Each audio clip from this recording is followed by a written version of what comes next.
VC story teller channel पर आप सभी का स्वागत है। महाभारत की कथा में जब द्रौपदी स्वयंवर का आयोजन हुआ तब पूरे आर्यावर्त में इस बात की चर्चा थी कि पांडव इस स्वयंवर में क्या भूमिका निभाएंगे। अगर ये चैनल आपको अच्छा लगे तो प्लीज लाइक और सब्सक्राइब करें। वर्षों के वनवास और छिपकर जीवन जीने के बाद पांडव अब ब्राह्मण वेश में अलग अलग स्थानों पर रह रहे थे। युधिष्ठिर, भीम, अर्जुन, नकुल और सहदेव पांचों भाई द्रौपदी स्वयंवर की खबर सुनकर अत्यंत उत्साहित हुए, क्योंकि यह केवल विवाह का अवसर नहीं था, बल्कि अपने खोए हुए सम्मान को फिर से प्राप्त करने का भी एक माध्यम था। द्रौपदी स्वयंवर में एक अत्यंत कठिन शर्त रखी गई थी। एक विशाल यंत्र के ऊपर घूमती हुई मछली की आंख पर निशाना लगाना था, और वह भी नीचे रखे जल पात्र में देखकर।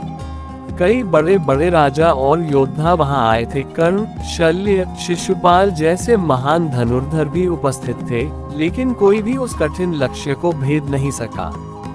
हर कोई एक एक करके प्रयास करता, पर असफल होकर लौट जाता। इसी भीड़ में पांडव भी ब्राह्मण वेश में उपस्थित थे। वीडियो अच्छी लगे तो प्लीज लाइक और सब्सक्राइब करें। जब एक एक कर सभी असफल होने लगे तब अर्जुन ने आगे बढ़ने की इच्छा जताई, लेकिन उस समय सबसे महत्वपूर्ण भूमिका निभाई भीम ने। भीम अपने बल और स्वभाव के कारण हमेशा सीधे और स्पष्ट थे। उन्होंने युधिष्ठिर से कहा कि यह केवल धनुष उठाने की परीक्षा नहीं है, बल्कि हमारे भाग्य और सम्मान की परीक्षा है। भीम का स्वभाव था कि वह किसी भी अन्याय और अपमान को सहन नहीं कर सकते थे। उन्होंने सभा में उपस्थित राजाओं की अहंकार भरी बातों को देखा और समझ लिया कि यदि अर्जुन सफल नहीं हुए तो द्रौपदी का विवाह किसी अत्याचारी राजा से हो सकता है। इसलिए उन्होंने अर्जुन को मनोबल दिया और कहा कि तुम ही इस परीक्षा को सफल कर सकते हो। जब कर्ण जैसे महान धनुर्धर असफल होकर लौटे तब सभा में हलचल मच गई। कई राजा हंसने लगे कि यह लक्ष्य कोई नहीं भेद सकता। ऐसे समय में भीम का गुस्सा और बढ़ गया, लेकिन युधिष्ठिर ने उन्हें शांत किया और कहा कि धैर्य ही हमारी सबसे बड़ी शक्ति है। अंत में जब अर्जुन ब्राह्मण वेश में आगे बढ़े तो भीम ने उन्हें पूरी शक्ति और आशीर्वाद दिया। अर्जुन ने एकाग्र होकर लक्ष्य साधा और मछली की आंख को भेद दिया।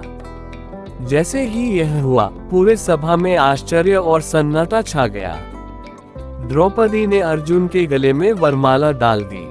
वीडियो अच्छी लगे तो प्लीज लाइक और कमेंट करें। इस पूरी घटना में भीम की भूमिका अत्यंत महत्वपूर्ण थी। उन्होंने न केवल अपने भाई को प्रोत्साहित किया, बल्कि किसी भी अपमान और अन्याय के विरुद्ध अपनी शक्ति और धैर्य का परिचय दिया।